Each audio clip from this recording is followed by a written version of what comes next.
The following is a presentation of the Championship Racing Network. Drivers, start your engines. Pull those belts down tight one more time, warm up those tires, hit your marks, and let's go racing, boys and girls. Nascar, Indycar, Formula One, Formula E, and NHRA Racing Talk. This is the Championship Racing Network. Now here's your hosts, Steve West and Matt Nicholson, with producer John Myers. The gang is indeed all here. Matt, not pictured yet, but will be momentarily. Producer John, not pictured, won't be throughout the show, but he'll be part of CRN Live on YouTube. We appreciate it if you're checking us out there, or if you're checking us out on the flagship station. We're ready to roll. Big show, lots of news. Lots of news. Lawsuits, yep, got updates on more than one, just to let you know. Formula One is talking scheduling, and this includes one of their current races getting a contract extension. Two drivers in trouble for their comments last week, and oh yeah, by the way, so is one of the people that spots for him. It's a bad week for commentary, I guess. Big Name's going to get a guest crew chief later today. Could Southern California finally get a NASCAR Cup Series race back? It's looking possible.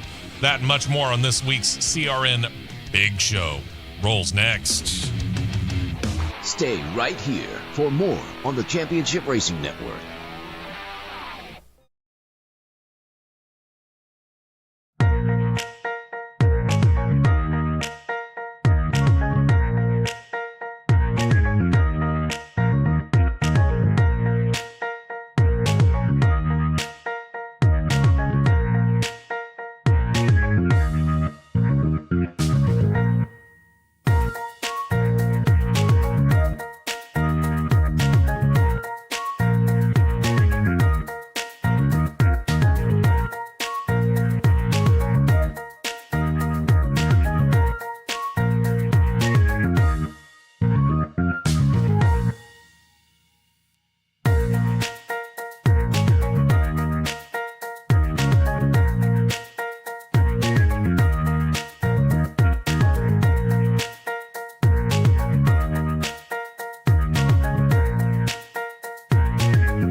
Cans of fuel, and we're back to more racing action on the Championship Racing Network. Well, let's get this thing rolling, shall we? It's going to be a busy week. Loaded. Well, I got to say, it's a good thing I got a large drink today. I was about to say loaded with commentary. Good night, almighty. Great thing I got a large drink today. Yeah. I'm going to get vocal here in just a little while.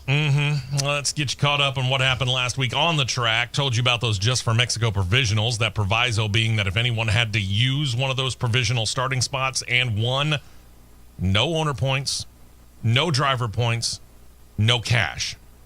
Basically, you went down there and ran it just for the heck of running it. Enter Mexico native Daniel Suarez, who said, "Hold my cerveza." He had to start from the back of the field because he crashed during qualifying. Junior Motorsports had to break out a backup number 9 for the Moonlighters, started in the back of the field, and then just put on a school of racing at the Autodromo Hermanos Rodriguez. Went from the back to the front, claimed the win, having to battle Taylor Gray on the final restart. Gray making a last-ditch effort to catch up to him, but it fell short, so Suarez wins. Gray settles for second, Austin Hill third, Christian Eckes fourth, and fifth was Connor Zilich. Then you had William Sawalich, Austin Green, Jeb Burton, Austin Hill, not Austin Green. Jeb Burton, Harrison Burton, and Sammy Smith filling out the top 10. By the way, for those, we addressed part of this during the Cross Flags podcast. But I'm going to address it again real quick. We're not going to spend a whole lot of time on this. If you honestly believe that they made this work so that they could script it by NASCAR for Suarez to win at his home track, hang it up. Or for our Spanish-speaking contingent that views us, soste mi cerveza. Oh, there you go. With no new winners that actually run for points in Xfinity Series, same 6 drivers got wins. They're locked into the playoffs. Justin Allgaier, Austin Hill with 3. Single wins for Jesse Love, Connor Zilich, Brandon Jones, and Sammy Smith. In on points, Sam Mayer, his teammate Sheldon Creed, then Carson Quapple, Jeb, then his cousin Harrison Burton, and Taylor Gray. Taylor Gray is actually in a flat-footed tie with Ryan Sieg, but he holds the tiebreaker. Nick Sanchez is 15 points behind him, going, yeah, mess up just one time. Go ahead. Sunday saw the racing begin north of the border with the Formula One series running in Canada. George Russell, surprised some, claimed the pole position, held off Max Verstappen, who had, both of them had really strong starts, and held off Verstappen the rest of the way, by the way. An assist, by the way, from the McLaren of Lando Norris. Let's detail that. With less than 4 laps to go, Norris, running behind his teammate Oscar Piastri, got greedy. Tried to get around Piastri, hit his rear tire with his front wing, and that knocked that front wing underneath his own racer and ended his day. We'll look at that a little bit later on. Brought out a safety car period that would end the race as Norris's car couldn't be cleared in time. So Russell wins. Makes him the 4th different driver on the season so far. Then you got Verstappen, Russell's teammate Kimi Antonelli with a nice little run there. Piastri and Charles Leclerc in the top 5. Rest of your top 10, Lewis Hamilton, Fernando Alonso, Nico Hulkenberg, Esteban Ocon, and Carlos Sainz. As far as the points are concerned, it is the 2 McLarens leading the way. Oscar Piastri first with 198, Lando Norris second with 176. Max Verstappen is third at 155. I would not have predicted that if you had asked me at the beginning of the year. George Russell, 136. Let's see, where else are we going here? He moves up with that win. 104 for Charles Leclerc. McLaren continues to have a big lead in the Constructors' Cup. It is now a 374 to 199 point advantage over Mercedes. Ferrari's got 183, 162 for Red Bull. And if you thought Red Bull was going to be 4th in the Constructors' Cup standings at this point in time, go play the lottery. Seriously. Williams has 55. Haas F1 and Racing Bulls are tied at 28. Aston Martin's got 22. Sauber suddenly figured out how to score points, and they're up to 20. It's leaving Alpine back in the dust. They've only got 11. You ever seen a cat playing with an almost dead mouse before finally putting that rodent out of its misery? Kind of get the idea of what Shane Van Gisbergen did Sunday down in Mexico City. Pretty much. That's really what it looked like. He could put that car anywhere he wanted to and take off whenever he felt like it. He was running strong all day. He found himself behind Ty Gibbs. We're needing a pit stop to kind of keep things, working for him. But that final stage, he ends up getting out front. And then once he's out front, he just puts on this clinic where he looks like he's not trying all that hard. And you're looking at the rest of the field, and they're all busting their tails trying to keep up with him, and SVG's pulling away at like 1.2 seconds per lap. And that's what you call putting on a clinic. Yeah. At the end of the race, it was what, 15 and a half seconds? Right at 16. 16 seconds. Right at 16. The gap. That's a Formula One gap from first to second. Mm-hmm. It was impressive. I got to admit, just sit there and watching him do what he did was impressive. I mean, a lot of people would say, well, 15 seconds, that's boring.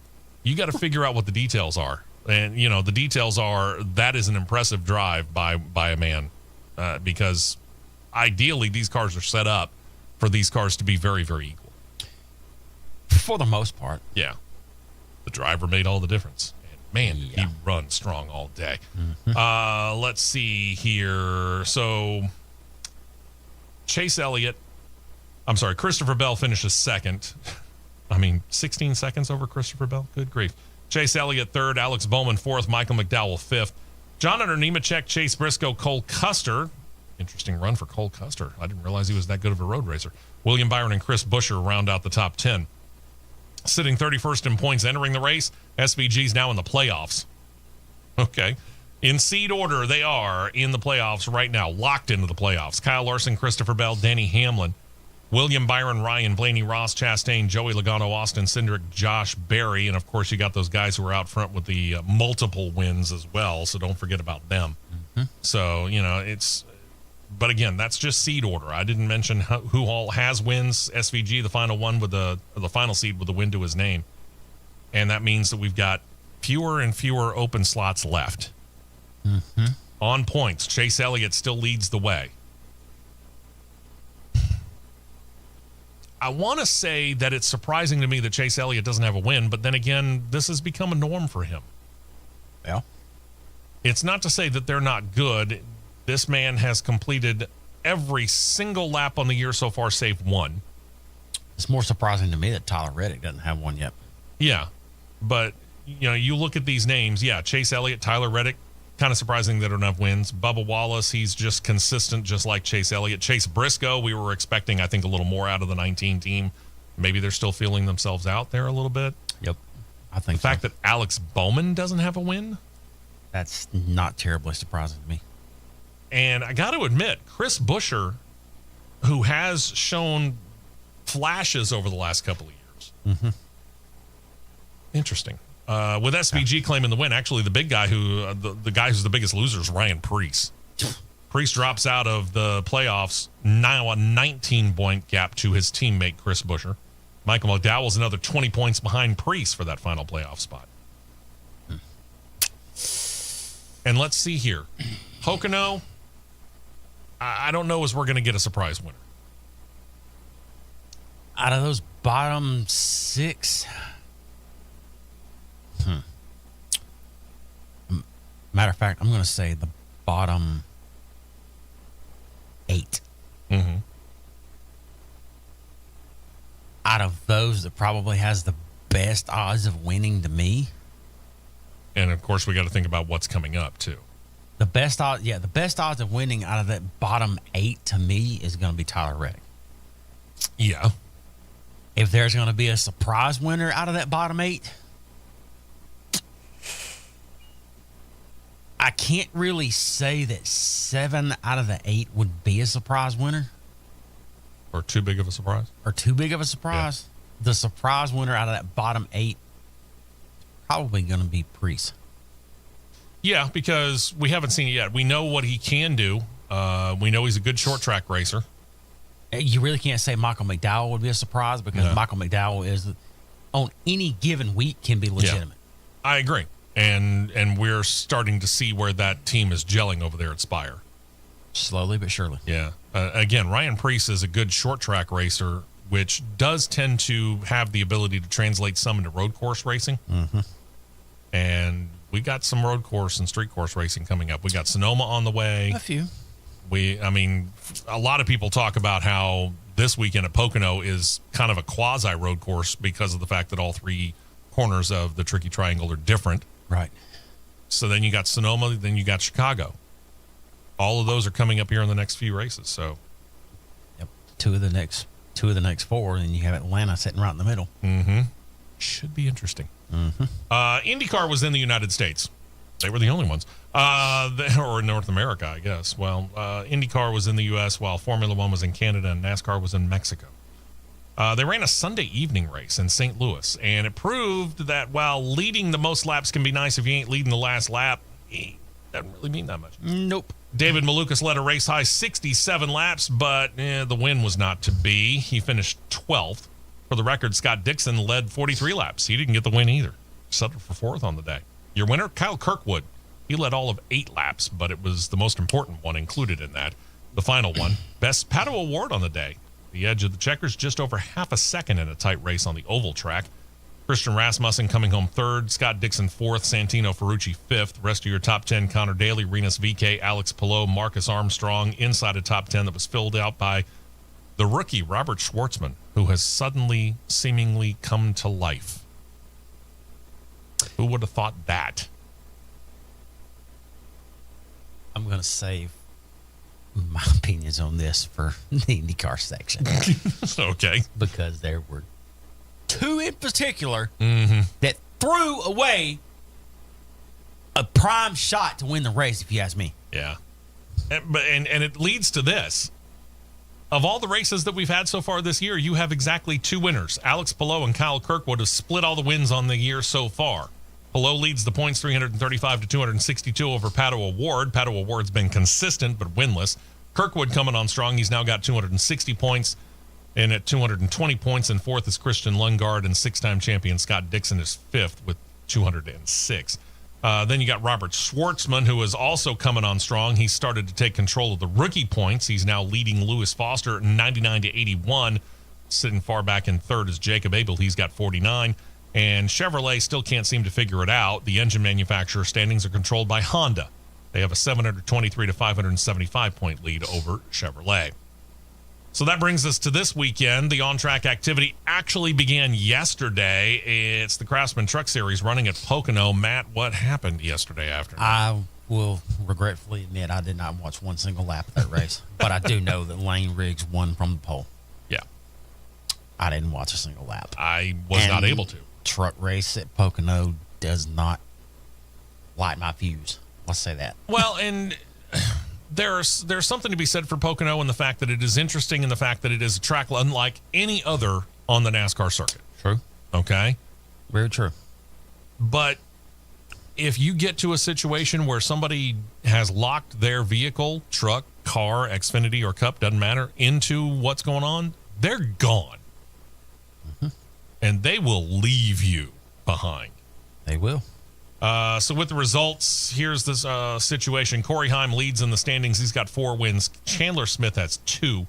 Single-time winners are now Daniel Hemrick, Lane Riggs, Tyler Ankrum, Stuart Friesen, and Rajah Caruth. That leaves only 3 slots not locked up. Those who hold them in on points, Grant Enfinger, Caden Honeycutt, Ty Majeski. Little surprise Grant Enfinger doesn't have a win yet. Majeski's lead over Jake Garcia for that final playoff spot, a slim 10 points. Early. You want to talk about early? I mean, real early this morning. Formula E got in a race. Did you even know they were running this weekend? Probably not. They ran around the 12. This is round number 12 for them. Jakarta International Circuit in Indonesia. 18 turns, 1.47 miles long. Let's see if I can find where that is here. There's the results. I knew I would find them sooner or later. Dan Ticktum claims the win. Eduardo Mortara finishes 2nd, Nico Muller 3rd, Antonio Felix DaCosta 4th, and Nick Cassidy rounds out the top 5. Then you got that rookie again, Taylor Bernard 6th. That dude just continues to do it. Sam Bird 7th, Sebastian Buemi 8th, Robin Frines 9th, and Oliver Rowland fills out the top 10. Let's see if we've got updated standings here. If my computer will work, which it doesn't seem to want to. There we go. Oliver Rowland leading the way 172 to 103 over Pascal Wehrlein. Starting to walk away with this thing. Antonio Felix DaCosta is the only other driver with 100. Taylor Bernard is up to 94. Dan Ticktum in 5th. He's got 80. And as far as the teams are concerned, Tag Heuer Porsche is up to 203. Nissan up to 191. PS Penske 145. The McLaren Formula E team in what may be their last year, next year more than likely, 127. Mahindra 121, and Andretti at 106. Everybody else is under 100. Poor Lola Yamaha, all the way down at 30. Manufacturer standings, Nissan leads the way 303 to 299 over Porsche, so that's very much up for grabs. Battle for third is also up for grabs between Stellantis at 215 and Jaguar at 202. Mahindra's got an outside chance at it. They're sitting at 147, and Lola, they're holding down the basement, and they're doing a nice job of it, sitting at 46. But again, this is year one for them. We'll see. Let's see. So that's that. As for the remainder of this weekend slate, later today, Xfinity Series gets rolling at Pocono, 100 laps, 250 miles long. That's going to air on the CW and MRN radio, 3:30 p.m. Eastern, 2:30 p.m. Central Time. IndyCar back in action again this weekend. The XPEL Grand Prix at Road America, 14 turns, 4 miles long. That's the course that's up at Road America in Wisconsin. Makes us think of our good friend, Shai Mark. Airs on Fox and IRN Radio, 1:30 p.m. Eastern, 12:30 p.m. Central Time. Cup Series taken to Pocono Raceway. It's going to be the Great American Getaway 400 presented by VisitPA.com. That's probably the one time this weekend that you're actually going to hear that entire title, because during race coverage, that will get abbreviated. I guarantee it. Last race for Amazon Prime of their 5. MRN Radio have the coverage, 2 p.m. Eastern, 1 p.m. Central Time, and then the NHRA gets back into action with the American Rebel Light Virginia Nationals. That'll start at Richmond Dragway on Fox on just a slightly delayed basis. They'll start showing the finals at 4 p.m. Eastern, 3 p.m. Central Time. Because they were in Canada and they're headed back to Europe, Formula One has this weekend off, and they are the only ones that we cover on a regular basis that have this weekend off. I'm quiet over here because I'm polishing the driver up. Yeah, I know. I thought maybe this might be the best place to start. I'm polishing the driver. I'm polishing the 3-iron. I'm polishing the 3-wood. Yeah. I'm polishing everything up right now. And we need the entire whole box of golf balls on this, because we're just going to be smacking the daylights out of them. We got a moment here. I want to deal with this story first because it's just out from left field. And this is Red Bull realizing that people have caught up to them and they're grasping at straws. That's the only thing I can say. Following the Canadian Grand Prix, George Russell again claims the win. Red Bull files a protest with the race stewards claiming that Russell had, quote, displayed unsportsmanlike conduct. They said he braked excessively behind a late safety car with Max Verstappen behind him, and it caught Verstappen a bit off guard. Race stewards looked into the incident and decided no action was going to be taken. And I remember watching this. I was looking at this. And yeah, I saw him do that. I saw him brake very, very hard. How is that unsportsmanlike conduct? Max Verstappen wasn't even directly behind him. It looked like they were getting ready for a 2-wide start. As they were looking at the camera, and you know, this is a CRN live thing, you've got, I mean, I'm sorry, but you got George Russell, who's all the way over onto this side of the track, all the way over as you're driving to the right side. Verstappen's a lane and a half over left of him. It's not like they were one right behind the other and he did a brake check and Max Verstappen ran into the back of him.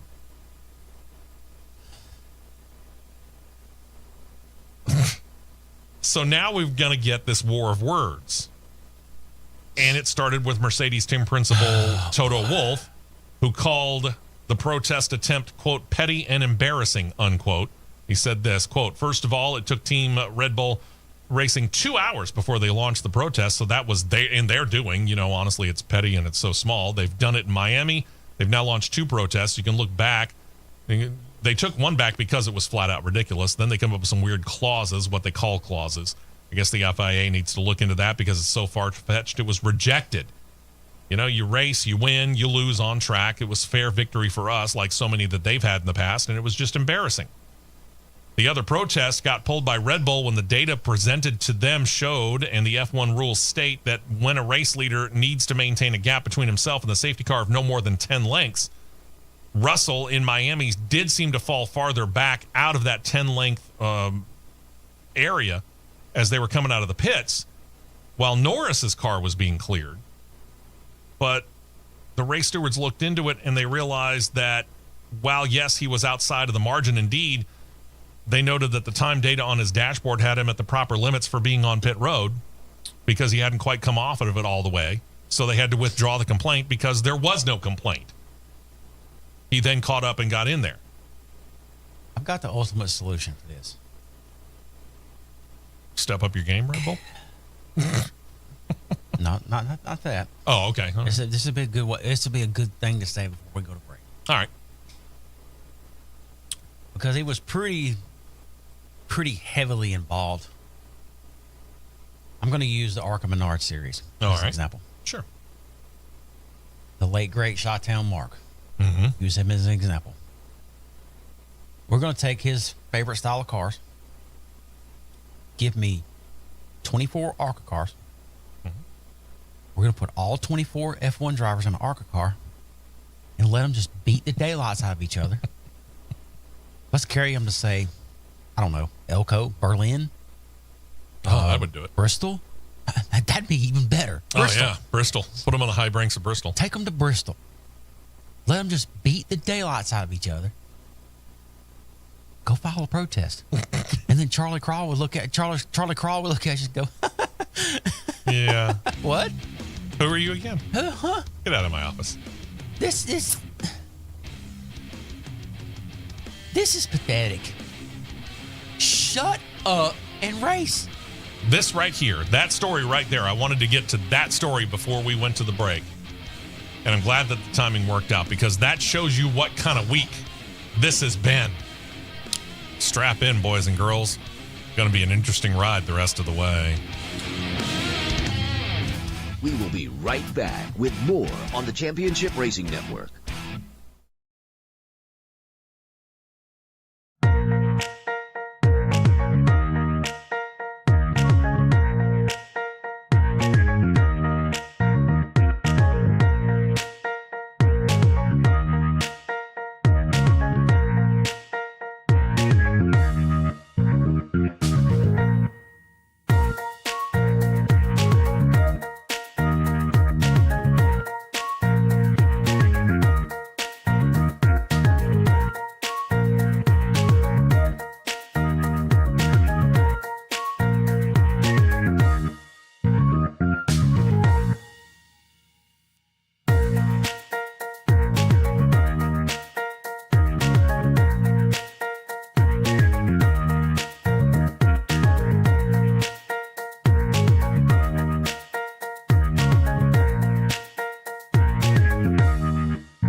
right, so there was an opportunity to go to the left, but there was way too much risk, especially on my teammate. Happy nothing happened to him, and I paid the price for my mistake, so I do need to apologize because our rule number 1 is to not make contact with our teammate, and that's exactly what I did. McLaren's my family. I race for them every single weekend, try to do well for them more than I often try and do well for myself. And when I let him down and let them down like this, it's when I myself in a moment like today. I have a lot of regret in something like that. Not proud of it.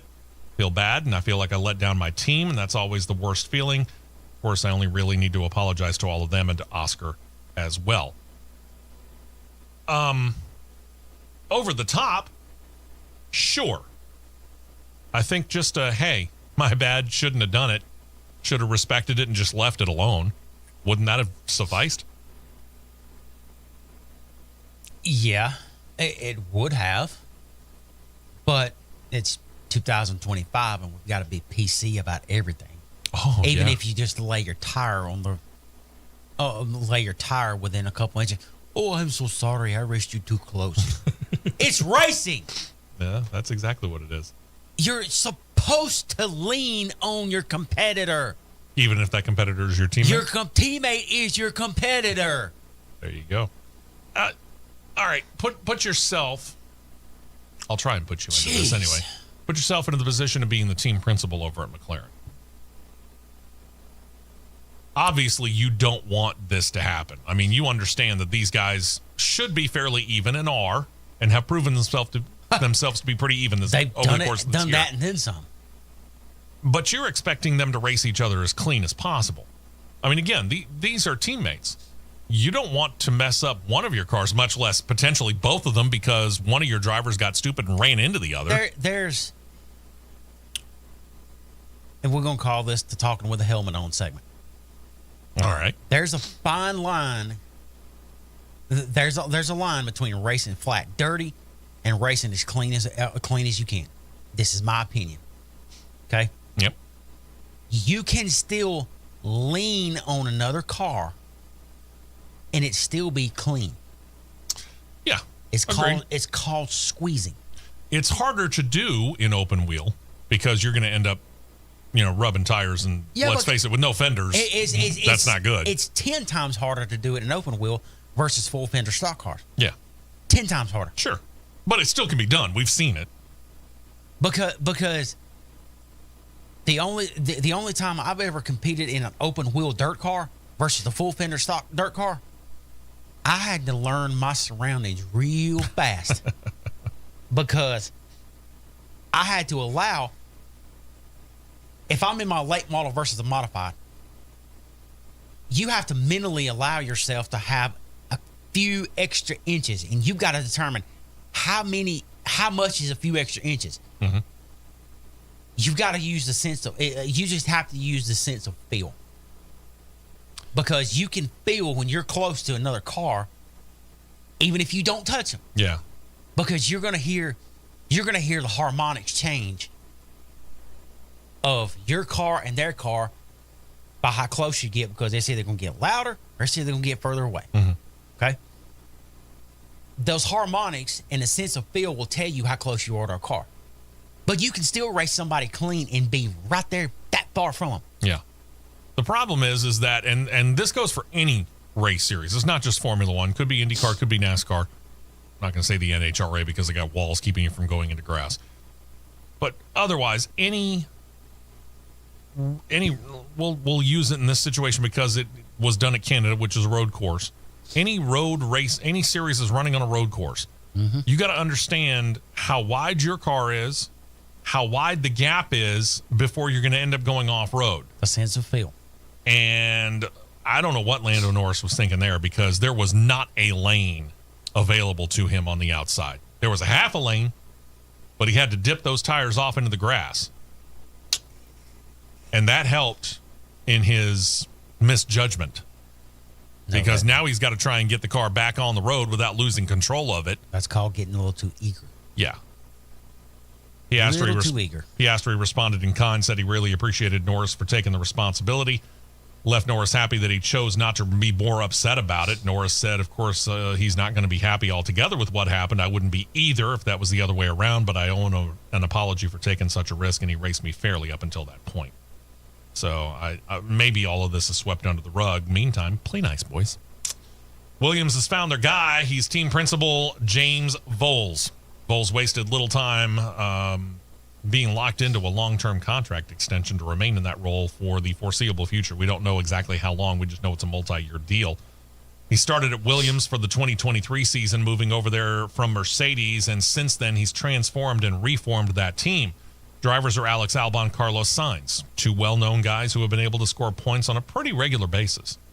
With the reformed tech and engineering teams, they got the former basement-dwelling team sitting fifth in the standings, and they have their eye in the near future on trying to return to what had been way back in, maybe the 1990s, championship form. With the team having scored more championship points this season than in the past 3 seasons put together, Bowles said this, quote, "I'm delighted to sign a new contract with Atlassian Williams Racing." Welcome to their wonderful sponsor. "Which has felt like home from the moment that I walked through the door. This iconic team has already given me some incredible memories, and we're all united in our ambition to build on a legacy and win a world championship again. Over the past 2 years, we focused on fixing the foundations. Now that we've got that, we have a platform to go for glory in the years to come." We've seen teams try to do that. McLaren's really been the only one that's been successful enough to make it stick a couple of years in a row. Mm-hmm. So it's going to be interesting to see whether or not this is something that Williams can sustain over the course of time. They're definitely climbing. I got to give them that. They're definitely climbing. We'll see what happens. Schedule-wise, Formula One officials talking about the future of the schedules. Now, obviously, last week we talked to you about how they already have their 2026 schedule out. Canada's on it in a weird way. But after a successful weekend in Canada, they're going to be racing their long-term. They've actually signed a deal now that will run through the 2035 season. The contract they had heading into this weekend already went through 2031, but they decided to go ahead and extend it out a little bit further. Thai officials, meanwhile, have confirmed rumors that that had claimed that they had put in a bid to host F1 in the future. They have indeed, they said. Officials are talking about a street race in the capital city of Bangkok, Thailand. They would like to see it begin somewhere in the area of 2028. The bid is a 5-year deal, and they claim to have set aside the equivalent of $1.2 billion, with a B, billion dollars to put these races on and to pay the F1 fee. This is going to be a downtown street course race. They don't have a dedicated road course race in Thailand. The question is going to be, who's going to lose the race now just to get Thailand on? Yeah, because we're looking at that. And, by the way, racing returning to the continent of Africa looking a little bit more and more likely. Word this week that the South African Kyalami course has now gotten approved plans for an upgrade that would put them back onto a level to be able to host F1 again as it once did. The last time F1 was hosted at that course, 1993. Since then, the requirements of F1 to be able to go race there have changed enough to where Kyalami required upgrades. Amongst the things that they're going to work on, enhancing the runoff areas, the barrier systems, debris fencing, curbs, and drainage. The layout will remain the same, but probably will get a repave. It's currently listed as a Grade 2 course under FIA rules. News release about the approval noted that the, quote, work will be actioned and pending the successful outcome of South Africa's place on the Formula One calendar and Kyalami being selected as the preferred hosting venue. So basically, they put a plan in place. This might be the problem. They've got a plan in place, which they can now present to the FIA and Formula One, and they say, we'll do the work if you give us a race. Here's the problem, and there's another pretty popular racing series that does the same thing that I see happening.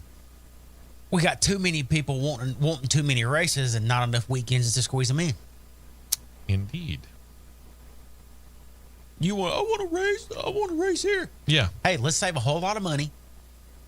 There's another Grade 2 FIA track not very far from here. Let's just upgrade it for a little bit and have a 4th U.S. race. Wouldn't be all that hard to do. At all. Not at all. Formula One CEO Stefano Domenicali said the talks are ongoing actually with 3 venues on the continent of Africa, Kyalami being one of them. Cape Town, South Africa, that would be, I think, a street course. And Rwandan officials, we've been talking about them. They've worked up plans for a new Grade 1 facility in their country as well, but noted that negotiations are in the early going, and a deal on actually granting an F1 race to any of those, Domenicali says, is a long ways away. But he said he is also very interested in doing it. He noted at last month's Monaco Grand Prix that the series wants to return to the African continent. There are other countries that are also lining up requests to host the series. We just noted Thailand's big bid for Bangkok. They noted, quote, "We're missing one continent, Africa. We want to connect also to that. It's a matter of finding the right plan, and hopefully we're going to update you soon on that project." Soon is a relative term. Again, the 2026 schedule is out. They don't have to worry about this until sometime around this time next year. You've already got a track there. Why aren't we trying to build other ones? Got to be Grade 1. I'm sure it probably wouldn't take much to upgrade it to a Grade 1 because, case in point, that little place I'm talking about right down the interstate from where we're currently sitting at, that is currently a Grade 2 FIA track, better known as Barber. Mm-hmm. I have physically seen with these eyes right here the plans to make it a Grade 1. Wouldn't be that And hard. it ain't going to take that much. No. It doesn't take a whole lot, truth be told. No. Lord have mercy, no, it doesn't. Yeah. And like I said, I don't know. Kyalami might need a repave. I don't know when the last time it was, but it might need a repave. But basically, all you're doing is the runoff areas, curbing, and all that kind of stuff. This isn't a massive deal that they have to undergo. No. If I'm the folks in South Africa, I'm going to go ahead, or the race promoters or whatever. I don't know who owns the facility. But wherever you're going to get that money, go ahead and put it into it now. It will pay off. Yeah, put it in there now because I'm pretty sure that Kyalami is pretty much on the same level as Barber, not a Grade 2. Really more in reality of it, Barber's more like a Grade 1B instead of a Grade 2. Yeah, I'm sure Kyalami's probably a 1B as well. It's not missing an entire level. It's missing about a third of a level. Yeah, because where F1's at now is straight Grade 1A. Yeah. That's more like a 1B instead of a 2. Right. Because I'm going to say it. I don't care. Come on. If the Miami Dolphins parking lot is a 1A, is a Grade 1, surely to the good Lord above, Barber is just qualified to be a Grade 1 as a parking lot. I agree. Yeah. As for Formula One and the race in Canada, it made it onto ABC last weekend. It paid off, too. Race pulled in the United States, an average of 1.9 million viewers. That's up a tick over last year's telecast of the same race, brought up 1.8 million pairs of eyes. The number last Sunday, I should say, the biggest number ever for a Grand Prix from Canada in the United States. Apparently, we liked America's Hat Holtzinger race. So far this season, F1 in the U.S. has seen an uptick in viewership over 2024. All but one race, Miami, was up from last year, and Miami really didn't have much of anywhere to go except down. Across the three networks of ABC, ESPN, and ESPN2, F1 is averaging 1.3 million viewers per race. That's up 6% over the first 9 races of the whole season, 16% over 2024 as a whole. So if you go over the first 9 races, up 6%. If you take the whole season of last year and compare it to the first 9 races of this, it's up 16%. But what that tells me is that you get into this next part of the race, or next part of the race schedule, and the viewership starts to drop off some. Yeah. And think about what's going to happen over the last legs of this particular season. They run into December in Formula One. Mm-hmm. We've got that little sport called football that's going to kick off here in a little more than a month, really, in earnest. Yeah, pretty much. You know, Pretty much. We're going to start to see all the preseason stuff and everything like that. And then all of a sudden, here comes September, and we've got the NFL and college football kicking off in earnest. And it's not just F1 that's fighting against that. It's Indycar fighting against it for that month anyway. And it's NASCAR fighting against it. So we'll see what the ratings numbers do. Speaking on these racetracks here, Athena on CRN Live. Yeah. Hit the nail on the head and thinks the same way I think. The legendary tracks that made the series, that made the sport, that made it on the worldwide scene need to be back. Yeah, I agree. Nürburgring, Hockenheim, Magny-Cours. That's a legendary track. Sure. Yeah. All of those are great. Just like Rockingham, Wilkesboro, which Wilkesboro is proving itself admirably these first 3 years it's back. Mm-hmm. Very admirably. Rockingham. Jeez. Rockingham, pretty sure it did the same thing too. Yeah. So the legendary places, legendary tracks that earned their spot because of we got to go to this modern, whatever the heck you want to call it. The modernization, better areas. These legendary areas. Sucking up to the United States. These legendary areas are just as good, if not better, than these urban areas. Like you want to call them that? Yeah. Urban areas? Let's call them that. I mean, I get it. The most popular race on television from F1 last year in the United States was the Miami Grand Prix. We detailed that. Yeah, because anybody going to stay up overnight to watch Vegas? Yeah, really.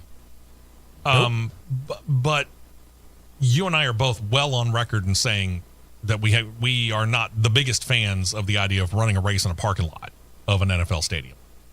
There are better things that you could do. And while it's fun to look at the backdrop and the scenery while they're racing around in the streets in Las Vegas, when you could, and we talked about this. We've talked about this before on both the podcast, on CRN Live, and on this show. You have a dedicated facility in Texas that was built specifically to host Formula One. The fact that it can host and has hosted IndyCar, is currently hosting NASCAR, has in the past hosted Australian Supercars and all the other stuff that it does host, great. But COTA was built specifically to host Formula One and does a great job. Very much so. More than 400,000 people turned out to see the on-track activity over the course of the weekend just last year. Yep. And I don't expect that that's going to change this year. Nope. We have a great facility. I'm not so certain that we need 3 races. I mean, I get it. They're trying to make sure that they're cementing Formula One as a fixture in the United States of America. You can do that with Formula One at COTA and only at COTA. I honestly believe that you can. And then that opens up the area for going back to where they got started. The fact that Germany and France are not on the schedule, it's kind of a shame when you really get right down to the nitty-gritty. I would rather see them go back to Brands Hatch than go to Las Vegas. I'll say it. Okay. Timestamp it. Yeah. I'd rather see them go back to Brands Hatch. But at the same time, we have this ability to do this in Formula One. You go to a country, you go through that country once. Because there are enough facilities all around this planet to allow you to go to all of these big market countries one time. We will be right back with more on the Championship Racing Network.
fuel only. Go, go, go.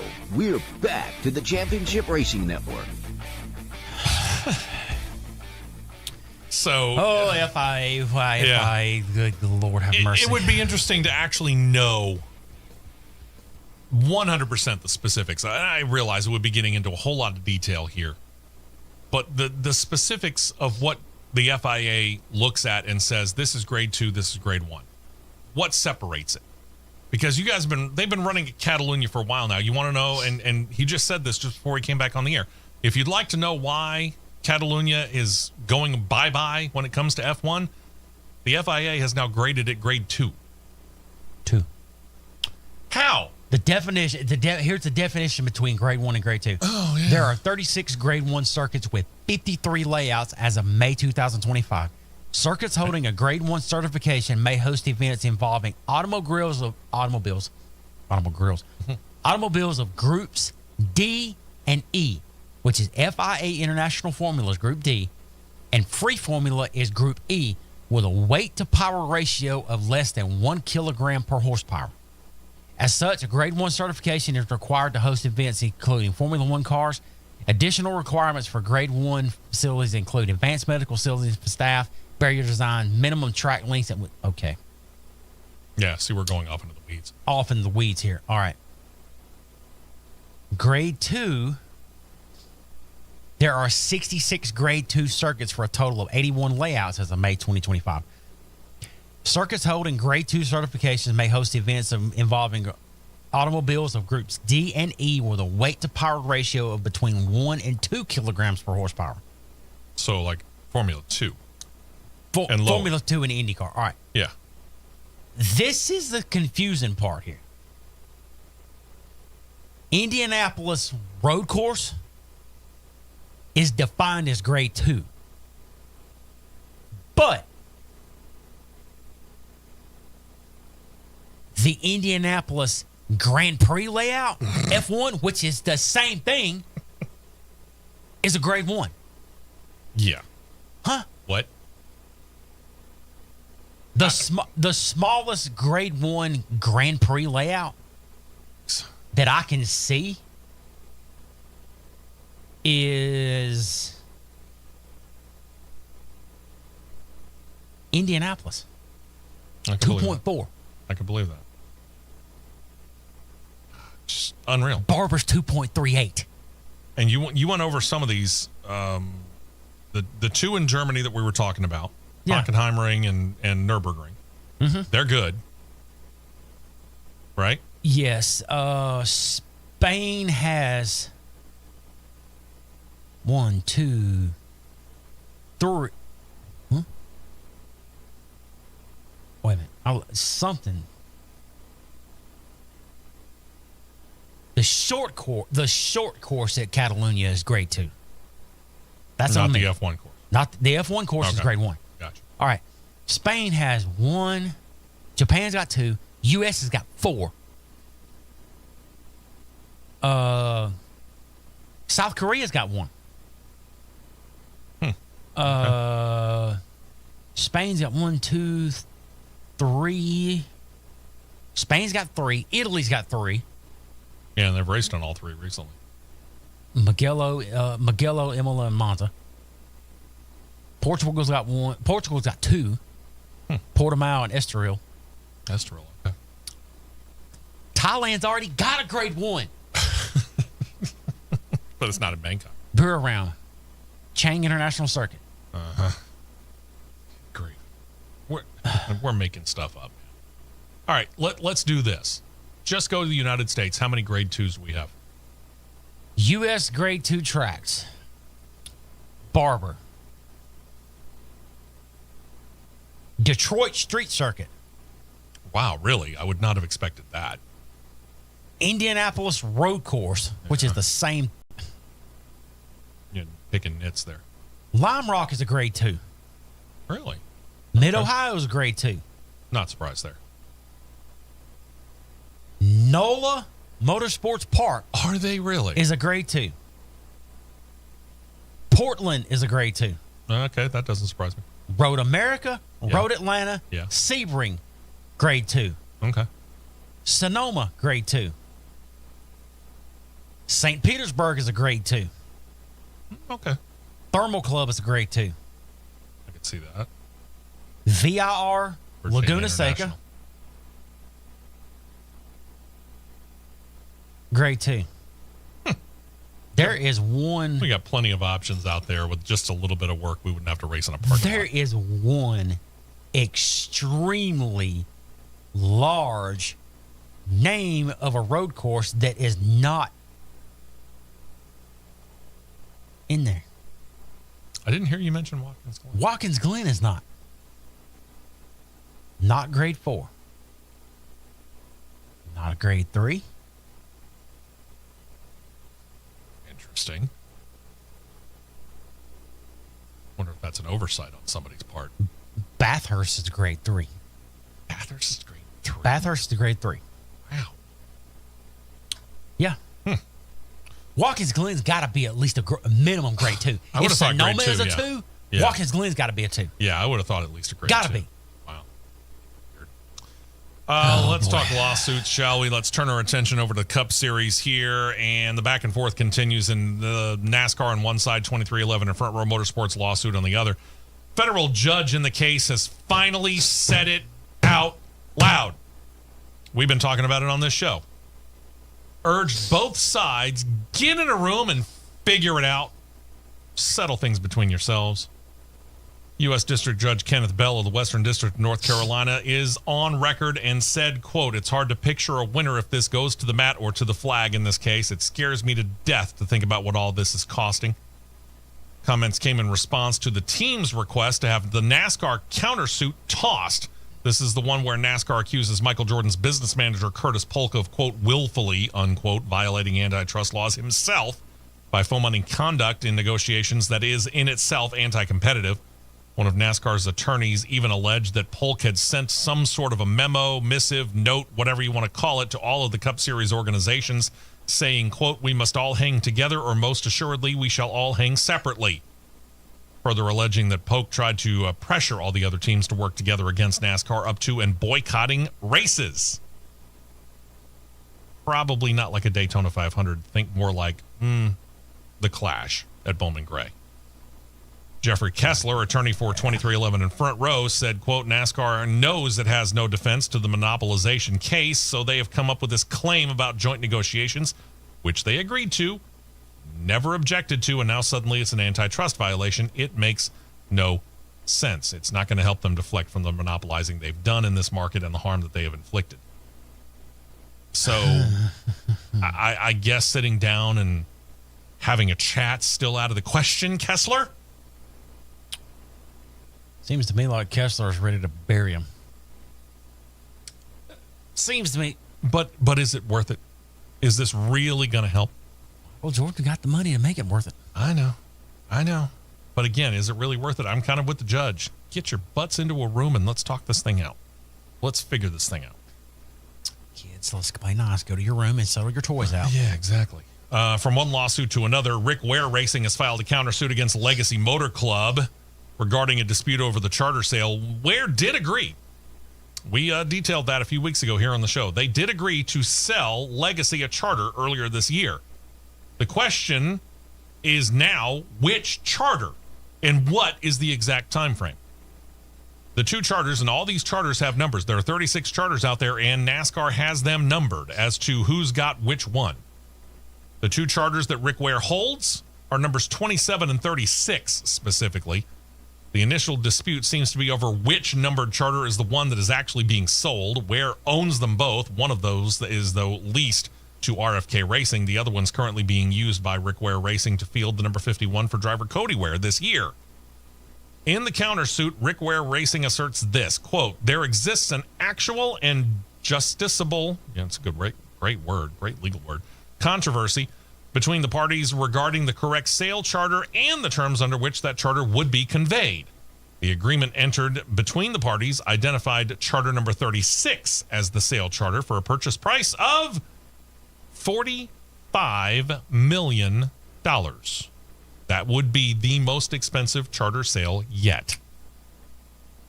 The quote goes on to say, "Legacy has repudiated the agreement repudiated the agreement. I can speak, just not this morning. Legacy has repudiated the agreement by claiming that the agreement was actually for charter number 27. They're seeking to enforce a sale of charter number 27, including but not limited to filing a lawsuit, and refusing to reform the parties' agreements for sale of charter 36. This is a substantial alteration and a breach of the parties' agreement. RWR is entitled to an order declaring that Legacy has repudiated any agreement between the parties and any claim to charter number 36. Now, Legacy, again, they're claiming the agreement was to purchase charter number 27 and that the sale would have taken effect for the 2026 season, not 2027. I should have clarified that, and I didn't. As Rick Ware Racing says, Rick Ware alleges Legacy claim to the number 27 came after the agreement. He never agreed to sell nor offered to sell charter number 27 because he stated in the court papers that it would mean the end of Rick Ware Racing.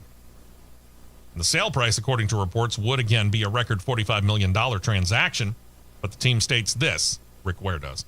Multiple times since the parties executed the agreement, RWR has attempted to return the non-refundable $750,000 deposit provided by Legacy and says he's still willing to return that deposit to end this whole thing. He wants a dismissal with prejudice and wants Legacy to be slapped with court costs, among other aspects of the dismissal, says that Legacy effectively would get nothing.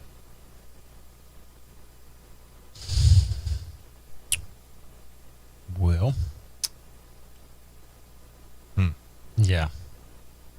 I don't know where to go with this, man.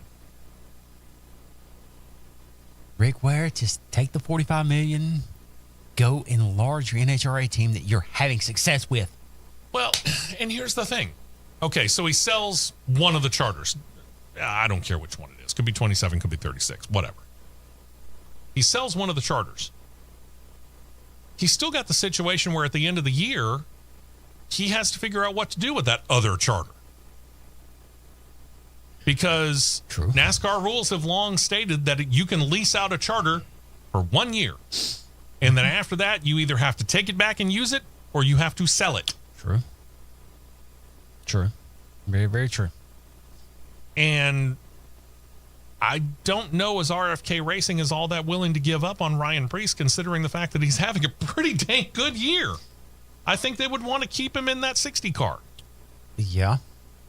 Pretty sure RFK will buy it from him. He just don't want to give up that charter for the 51 car because Cody won't have a ride. Yeah.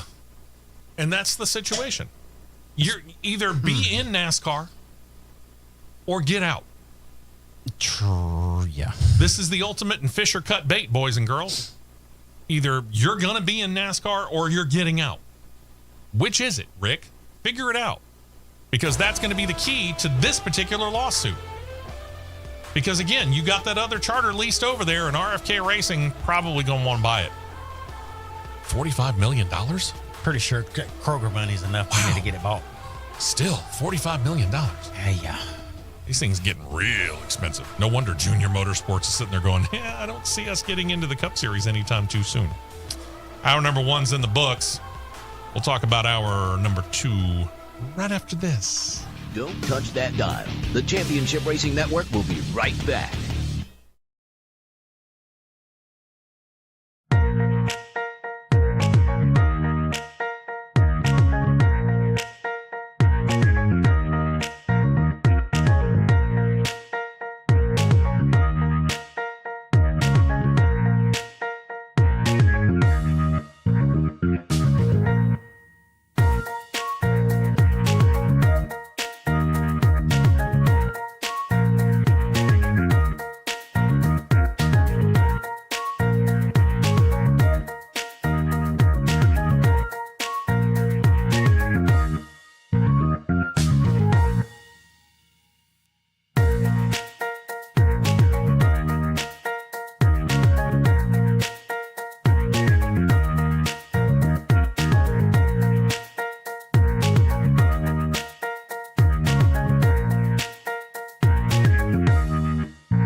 4 tires and 2 cans of fuel, and we're back to more racing action on the Championship Racing Network. We are back. Hour number 2 underway, and NASCAR leaving Mexico City. Got some number crunching to do, but Here comes the driver. Yep. NASCAR Executive Vice President, Chief Revenue and Racing Innovation Officer. How the heck does that fit on a business card? Ben Kennedy said that it was a centerpiece for making the race weekend happen, whether you're happy about it or not. Ben Kennedy says he's happy. Quote, today wasn't just a race. This was a historic moment for our sport, for Mexico, and for the global motorsports community. And there are a lot of folks that came together to be able to make this event happen. One of the coolest parts about this weekend, seeing the reaction from the fans. Had a lot of fans come from the United States, tons of fans from Mexico. Sorry, last time I checked, Mexico City was in Mexico, right? Yeah, in deep Mexico. Just checking. 90% of the people that came to this event were from Mexico. 44% from Mexico City. So a really strong contingent of fans. A lot of people that have been avid followers of our sport. A lot of first-time fans. Confident a lot of new fans coming out of this weekend as well. Really proud of our sport today and the weekend, and thankful for everybody that made it happen. He also noted that NASCAR does indeed have a multi-year deal with the race promoters at Autodromo Hermanos Rodriguez, but he didn't commit to returning there next season just yet. Quote, as we look at any decision that we make on the schedule, we're always looking at a handful of variables. So that's kind of economics, probably one of those on both our side and theirs. For us, it's more of a strategic move as a sport to expand our footprint globally and internationally to a massive fan base. Just being in country with 90 million people and over 20 million people in the larger Mexico City metro alone, that in and of itself is a success. You guys probably came in, got to drive around town, see the billboards, see all the activations that the track and race promoters did, and that's a success for us. In my opinion, that carries a lot more weight than the economics or financials of the event. That's a problem. Sure, it's a variable we consider, but strategically it's more important that we focus on these factors as we make these decisions. Before you tee off, that last paragraph bugs me. In my opinion, that carries more weight than the economics or financials of the event. So in other words, you're willing to take, like you did on year 1 of the Chicago Street Course, a massive financial bath just so you can put on a race in a country other than the United States? What?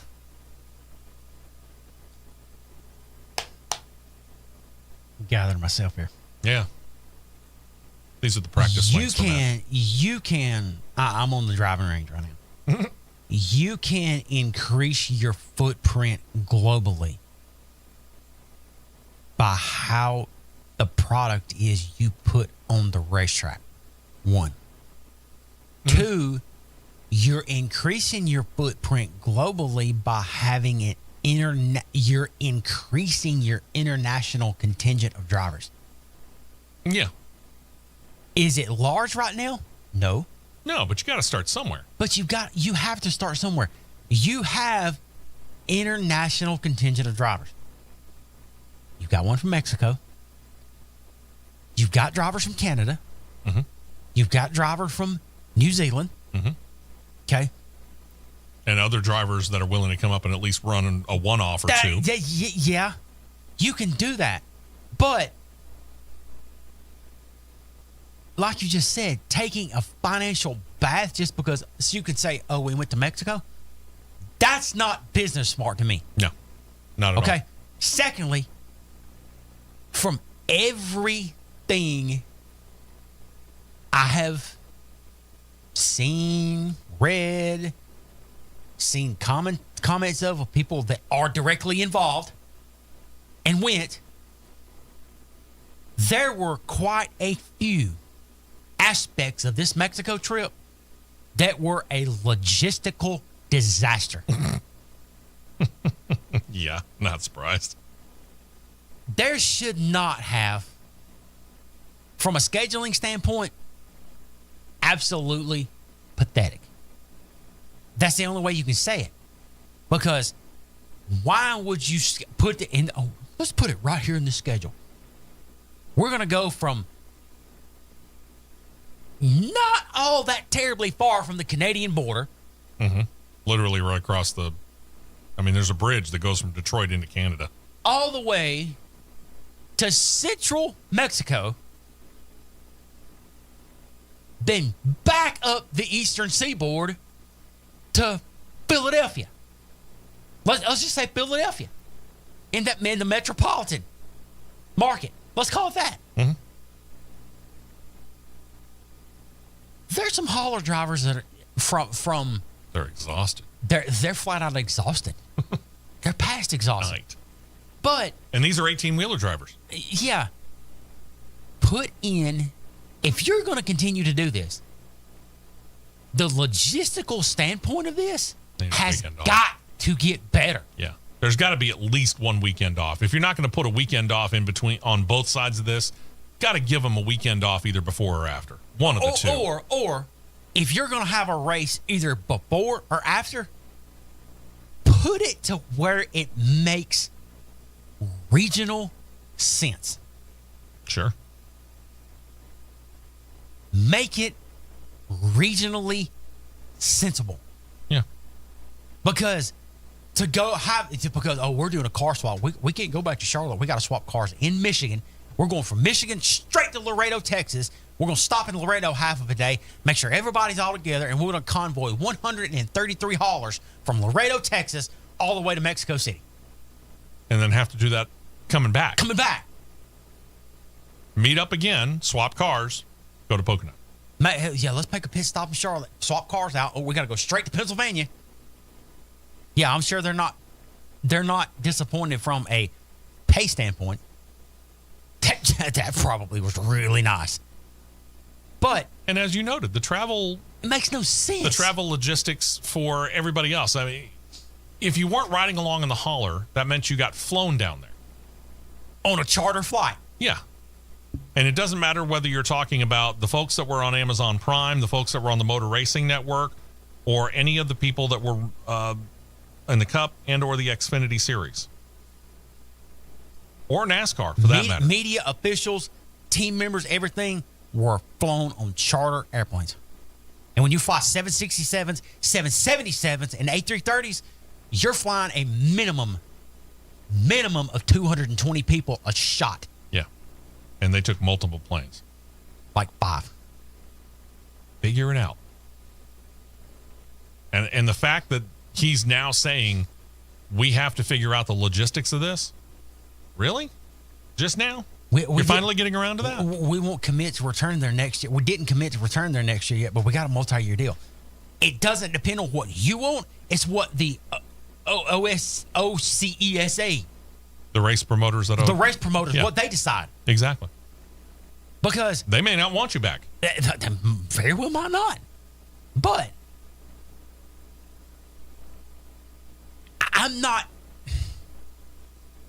I'm going to go short of calling it a success.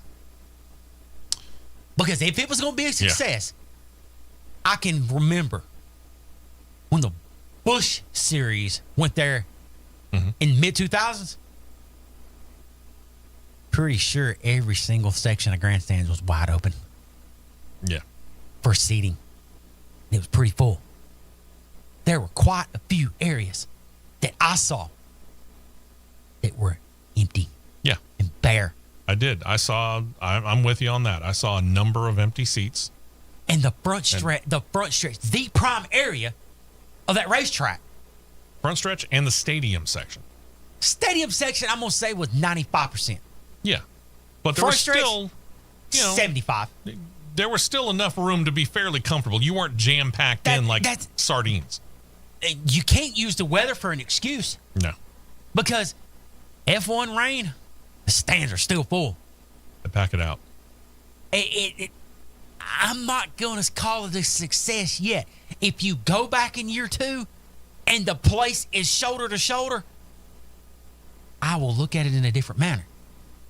But right now, from the logistical standpoint of how you had to get there versus not seeing the racetrack 100% full versus other things that were dealt with, I'm not calling it a success yet.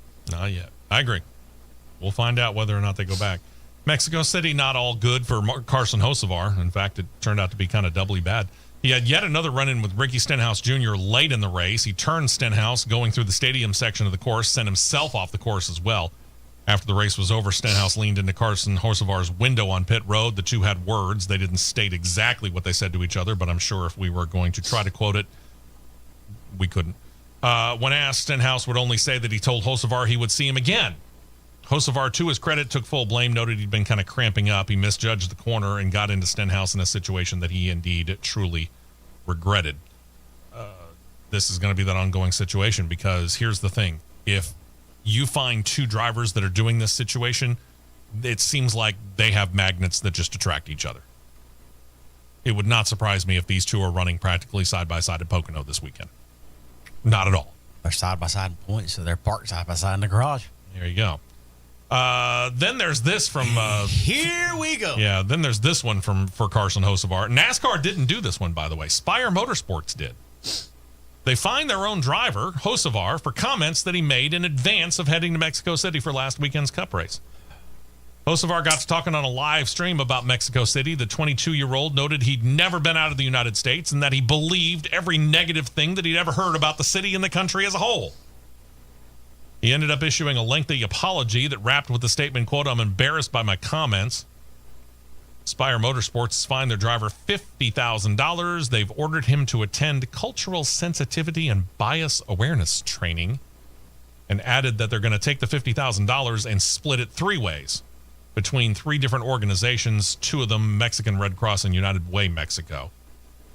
Spire released a statement as well, which you can see in full on CRN Live on YouTube. It does state in part, quote, "These actions are consistent with our core value of respect, which is something we proudly display on every race car, team uniform, trackside hauler, and digital channel.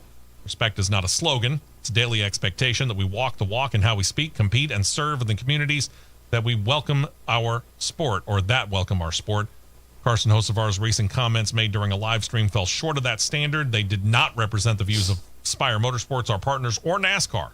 No, they're speaking for NASCAR now. He has acknowledged his mistake publicly, and his prompt, sincere apology demonstrated personal accountability. We now take this additional step to underscore that words carry weight and respect must be lived out loud. I know you've got a problem with this. Here's my biggest problem with this. And it really doesn't matter what country you want to put.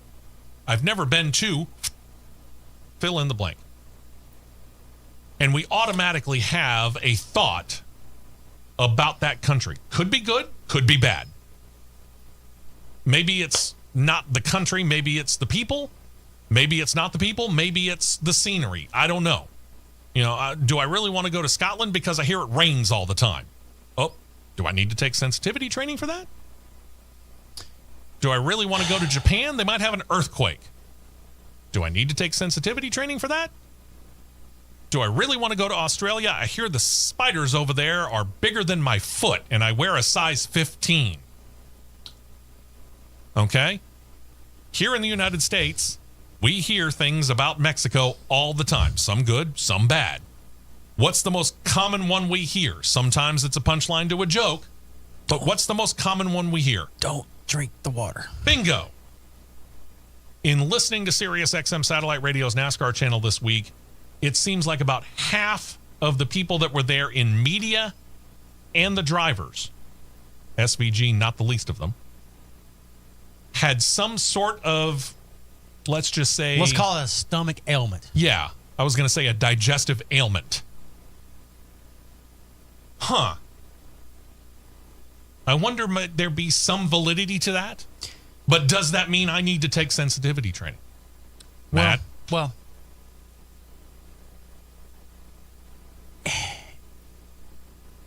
no matter where you go, I don't care if you go to your local grocery store, convenience store, sporting event, whether it be football, baseball, basketball, motorsports. Whether you go visit another country, everyone's experience is going to be respectively different. Whether it be by that much, which I'm holding up on the YouTube CRN Live, probably about a half an inch,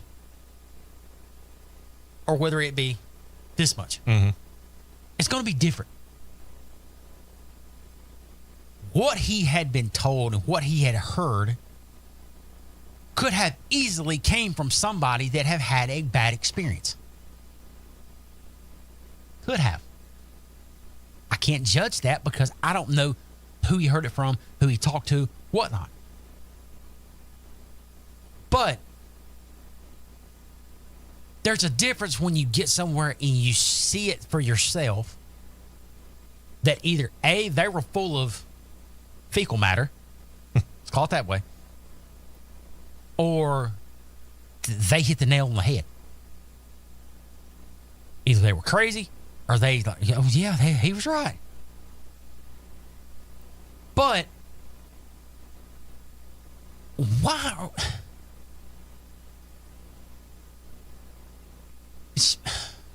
I'm at a loss for words. I'm serious. I'm at a loss for words on this. Because we're going, you can't do that. You can't say that about something right there. Because not only this, but something else that's coming up here very shortly. The picture is being painted. Whether it's pretty happy clouds and happy little trees, or it's all painted in black and white, the darkest thing you've ever seen. However you respectively view it. That we're trying to appease another country just so we can go back. If I'm right, I'm right. If I'm wrong, I'm wrong. I'll own it, whichever way. It seems that way. It does. I agree. Because why are we so dead set on running somewhere that can be logistically and financially straining? Heck, some of your teams are already financially straining. Mm-hmm. We're going to strain them a little more. Let's send them to Mexico. When we got so many facilities that are in the continental United States alone. Yeah. And deserve and could and would host a race at the snap of a finger. This is the same situation, but in opposite form of what F1's trying to do. Right. F1 has settled themselves in as a world traveling series. Right. But they want to get into the United States, where NASCAR is the king of motorsports, so bad that they've planted 3 races here, and it's caused problems throughout the rest of their schedule. Exactly. Now NASCAR is going, well, hey, we're the king of motorsports in the United States. Let's go see if we can invade somebody else's territory. But you're going to take a financial bath to do it. And logistically, it's a nightmare. Case in point. Before we go to break here. Take the F1 crowd at Mexico versus the Cup crowd at Mexico. Self-explanatory. Visibly self-explanatory. Yeah. And here's the thing. We'll never get an official number because NASCAR never releases numbers of attendance at a race. So we won't know. All you can do is look at the stands and go, not full. But watch the F1 race in Mexico City later this year. Just going to say it that way and leave it right there. Stay right here for more on the Championship Racing Network.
back out to the track for more action on the Championship Racing Network. You and me both.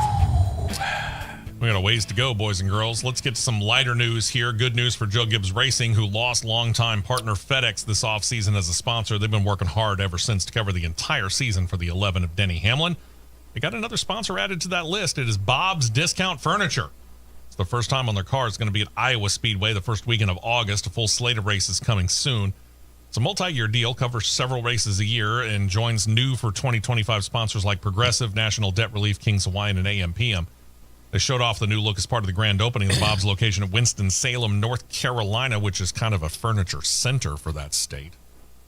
We don't have a look at the car, but we do have a look at what Denny Hamlin's fire suit's going to look like. Based off the color of the fire suit, the color of the fire suit, the scheme on the car probably will be flashy. I would think. It's very bright. Very. Part number 2 of the Carson Hocevar Spire Motorsports fining him situation. This one dealing with Hayek Motorsports, what used to be JTG Dougherty, yeah. Hayek Motorsports parted ways with Ricky Stenhouse Jr. spotter Tab Boyd effective immediately this week. He's been replaced for Pocono by Clayton Hughes, at least for Pocono. We don't know if that's a long-term or not. No official reason was given for Tab Boyd's dismissal, but we do know this. Boyd was vocal about his not liking to have to go to Mexico City on his X account that he has since deleted. Not just the post. The entire account has been deleted. He disparaged the city. Here's the thing. Nothing really disappears off the internet. So, yeah, do be careful what you post. Could come back to haunt you. Here's what Boyd said, quote, "I'm ready to go home. Screw this place. People can talk it up all they want. Can't even walk out the front door of the hotel without getting hustled and money snatched in less than 5 minutes. Good area, my edited." Boyd is still listed as the spotter for Ryan Ellison, number 71 Xfinity Series ride for DGM Motorsport or DGM Racing. That'll be later today. He was, I think, the spotter for Luke Baldwin on the number 66 truck for ThorSport yesterday. He is not going to spot for Hayek Motorsports and Ricky Stenhouse Jr. from this point on. He said what he experienced. This isn't him with a perception. This is what he experienced. But that's disparaging the city. That's disparaging the country. Would it be me disparaging where we're currently based at right here? Let's use the county. We're currently based over here in East Central Alabama in Calhoun County. Mm-hmm. If I was to walk out of if I was staying here in town, I didn't live here. I'm from Wisconsin. I'm here staying in a hotel, getting ready to go work a race at Talladega. Okay. I walk out of my hotel room. Wait a minute. Let's back it up. Let's say I'm from Spain. Even bigger. I'm out of the country. We're going to use a similar scenario here. I'm from Spain. I'm here working with a team because I'm looking to get into the ranks of that team as either a driver or a crew member, whatever it may be. All right. I step out of my hotel here in the area. Similar scenario happens to me, and I talk about said scenario on my social media. With what happened to me, is that disparaging this country or this area? Absolutely not. We've now got 2 teams, let's call it taking executive action against an employee of said team because they said something about an experience going out of country. Mm-hmm. This is their personal experience. It's a personal experience. It's not, again, this isn't perception. Carson Hocevar is based on perception of what he had always heard about it, and he just espoused it without having experienced it yet. Tab Boyd experienced that. Tab Boyd experienced it. That's what he shared. So if he shared it, something had to happen. But we're going to part ways with him because he disparaged the country or city. That right there, because of something somebody experienced, and they talk about said experience, if that is not a crystal clear definition of we're trying to appease and look good for our country so we can get a race back, I don't know what is. And do we need to? What do I mean by that? For example, this next little bit, two stories actually, should tell us that there is demand right here in the good old United States of America. Officials with Iowa Speedway proudly announced this week that tickets for the Cup Series Iowa Corn 250 powered by ethanol for Sunday, August the 3rd, sold out. At the same time, track officials announced an extension of their entitlement sponsorship with Iowa Corn. Cup 2024 race was also sold out, so that's 2 years in a row that the Cup Series race at Iowa has been sold out. And to add to that, tomorrow's Cup Series race at Pocono was announced this morning as a sellout, marking the third straight year for the Tricky Triangle to not have a seat available in the grandstands. And that's on top of the fact that track officials at Pocono said that they sold it out after they actually expanded the grandstands, so they will have more people attending this year than ever. Not only are the grandstands sold out, all the camping is sold out in the infield too. Wes, refresh my memory. What type of neighborhood is Iowa and Pocono in? It's on the middle of nowhere. That'd be rural, right? Yes, it would be. That's what I thought. Yeah. Hold on to that for a second, would you? Hang on a minute. Let's see. This is the third year of the Chicago Street Course race. If NASCAR holds to that, they'll move away from it and go do something else after this year, which I don't really have a problem with. We've heard, rumor has it, we're going back to Chicagoland in Joliet. But again, that's just a rumor. We don't know yet. Well, it got spilled by a certain Cup driver on his stream while he was iRacing, and pretty sure he spilled something last year about a certain track coming back this year, and look what came back. Yeah, Rockingham. Yeah, that one. According to a report in The Athletic, so take this as far as you will, the next street course race, and apparently there will be, could be in San Diego, California. Well, there's your Southern California race. Sources tell The Athletic that NASCAR and officials in San Diego are close to announcing a deal, but neither NASCAR nor Sports San Diego are commenting at this time. Well, no. Here's the thing. I'm not going to comment on it until it's signed, sealed, and delivered, or it's fallen through and doesn't happen. Because they're probably trying to figure out, which racetrack are we going to axe? Because that's the key. Somebody's got to lose. Yeah. If you're going from Chicago Street Course to Joliet, that means effectively you've traded race for race. You have no opening, so something's got to go. Who falls? Good luck with that. Yeah. The question is, who falls? And then there's this. Pocono. Just said it. Third straight year of selling out. Steve O'Donnell got to talking to Pennsylvania media this week and said, quote, Pocono has delivered for us in terms of fans, but when you look at opportunities, one of the places we looked at was Franklin Field. Franklin Field is also known as Lincoln Financial Field, Philadelphia. Oh, Franklin Field is where P and Quakers played. Oh, is it? I think so. Okay. Lincoln Financial is the Eagles. Yeah, Because that's what. Here's the thing. This is one of those weird little situations where we're trying to figure out exactly which one he's talking about. But either way, he's talking about now. We're going to pull a race away from Pocono. Again, a facility that sold out 3 years in a row. And we're going to put a race in a football stadium like we did in the LA Coliseum? Again? And here's what O'Donnell had to say about it. Quote, the days of just building a rural track are over. Let's go back to that conversation about where Iowa and Pocono are located. Or for that matter, Talladega. Talladega.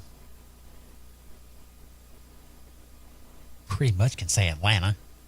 Yeah, because everything has started to encroach out to them. They were built out in the middle of nowhere. Yeah.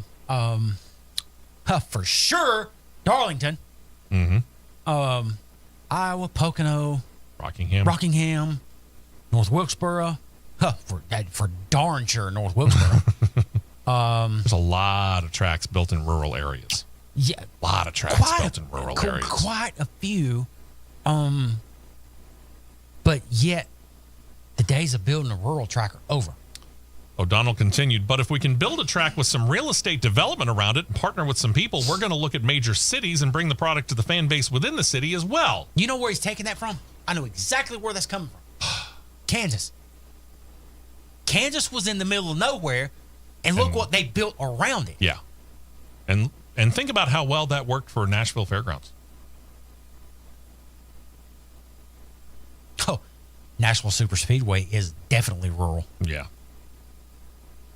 Build a racetrack out in a rural area so that you're not bothering the people in nearby neighborhoods, right? With all the noise. And then the people start moving in and they start complaining about the noise. You're the one that moved into a neighborhood with a racetrack.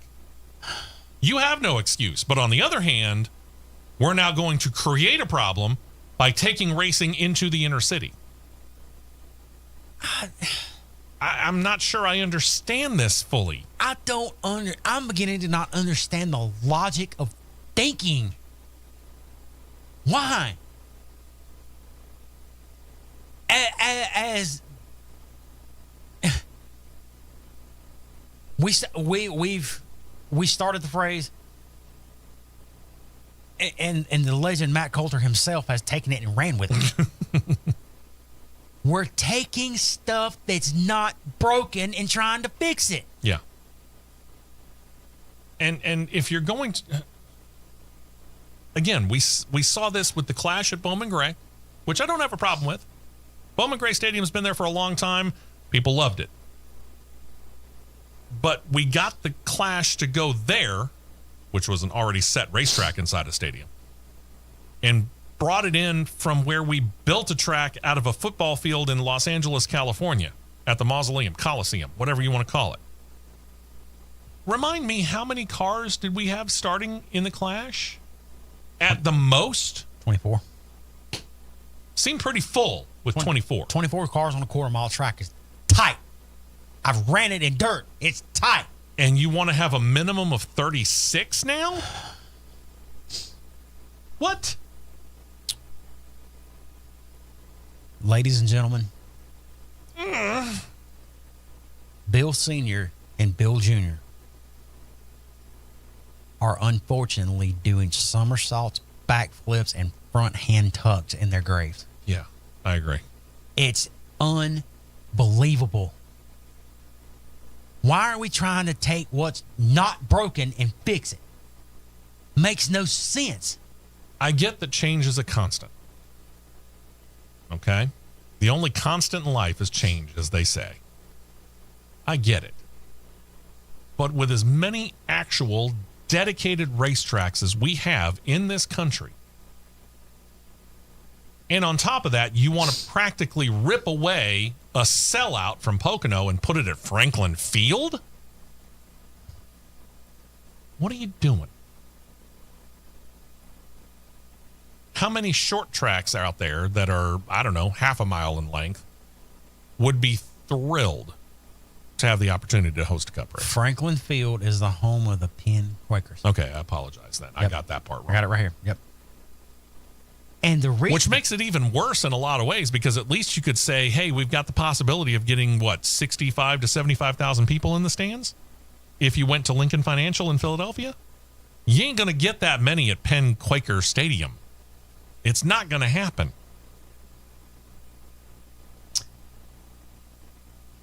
Current capacity at Franklin Field, 52,958. It's more than what I thought.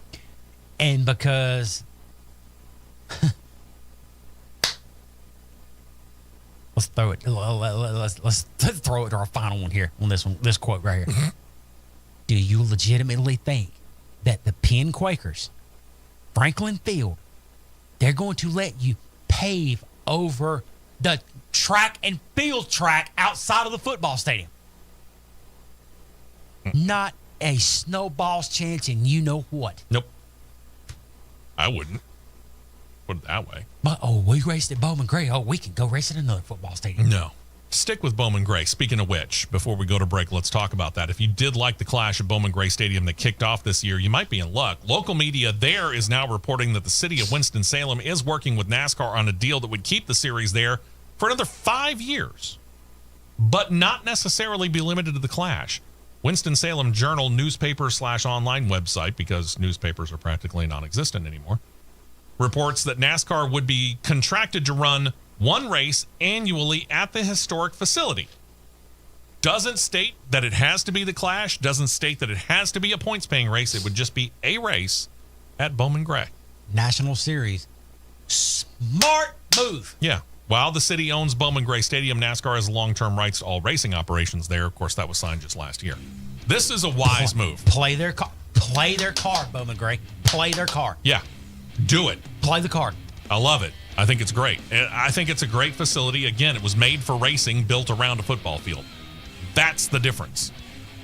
They ain't got a racetrack at Franklin Field or Lincoln Financial or the LA Mausoleum or Legion Field in downtown Birmingham, for that matter, for crying out loud.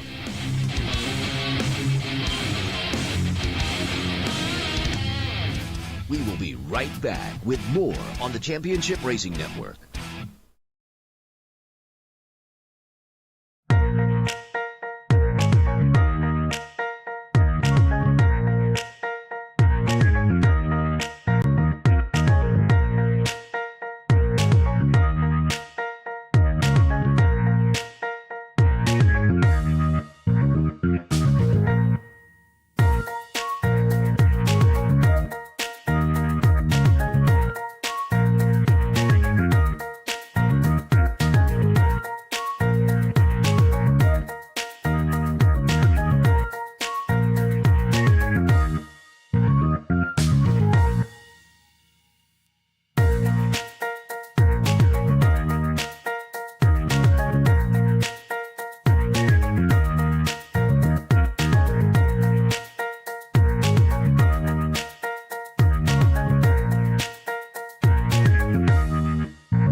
Fuel only, fuel only. Go, go, go. We're back to the Championship Racing Network. Racing to the checkers here on this one. And this is a follow-up, really, on what we talked about last week and the last couple of weeks, really, with Ram brand effectively coming back into the Craftsman Truck Series next year. Appearing on Kevin Harvick's Happy Hour podcast this week, Tim Kuniskis, the Ram brand CEO, got talking about Dodge's pending arrival back in NASCAR. Now, remember, Kuniskis is actually the CEO of the Ram brand.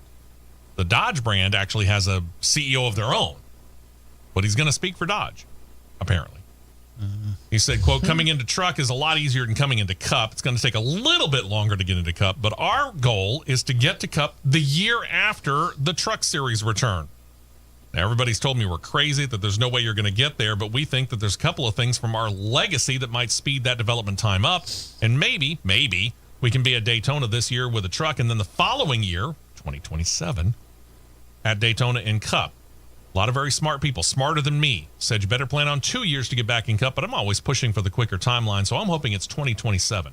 2026 for truck, 2027 for cup. That's a year and a half. We got to talking about this when we talked about the truck series and return of Ram, and everybody kept saying 2028, and you wondered about that.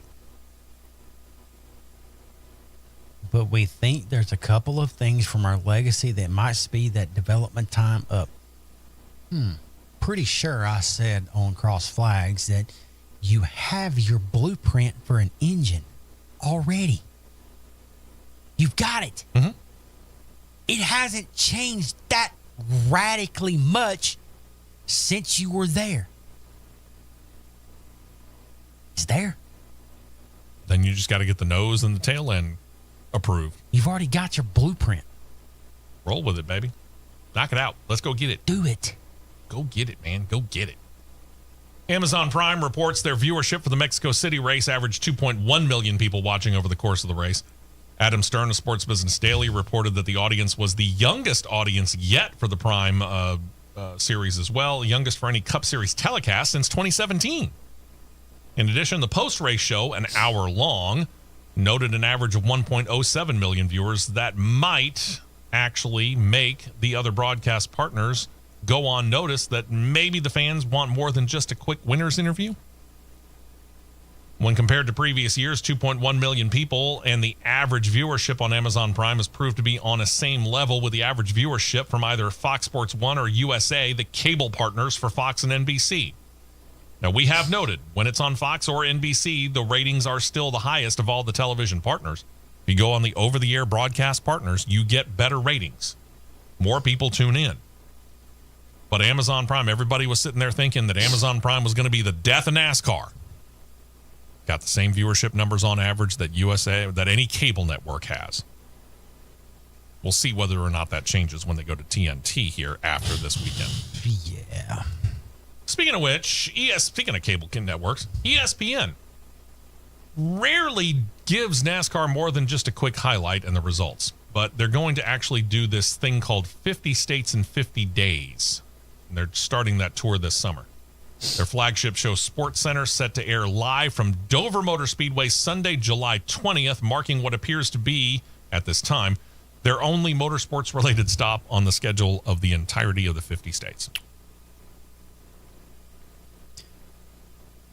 Where are we stopping in Alabama? They'll be in Birmingham. What, on the 50-yard line of protective? Nope. They're going to cover the firefighter games.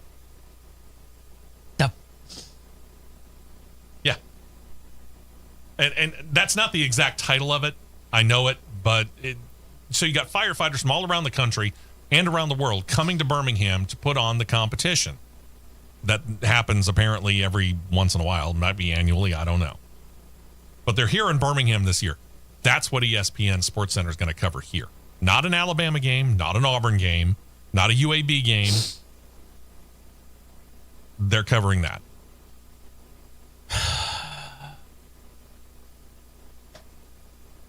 It's weird. I give up. I give up. Which shouldn't we all? Where's that at in Birmingham?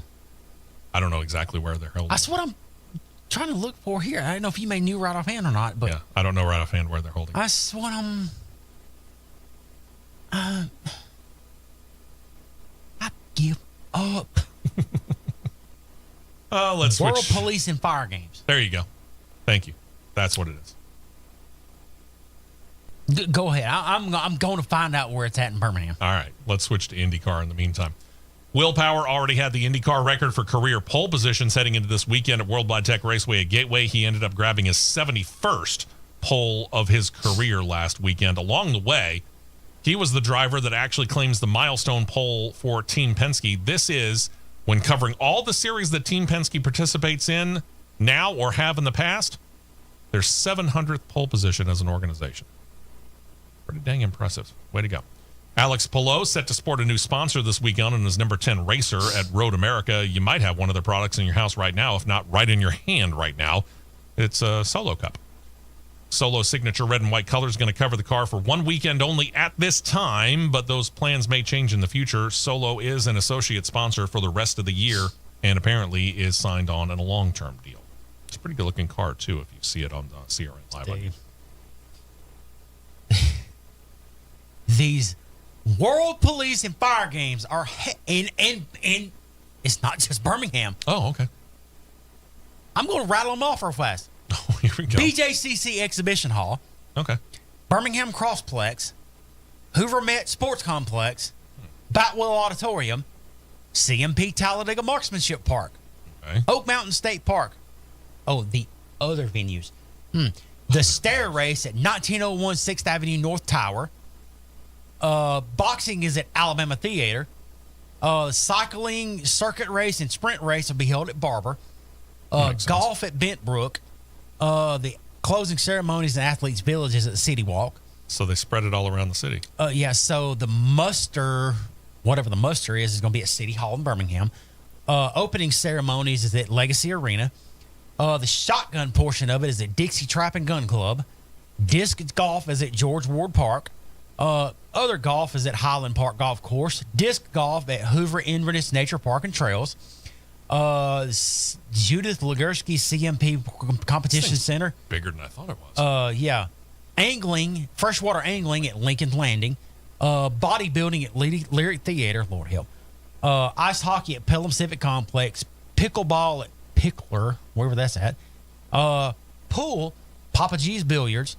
Railroad Park for orienteering sprint racing. Rickwood Field for baseball. Half marathon at Regents Field.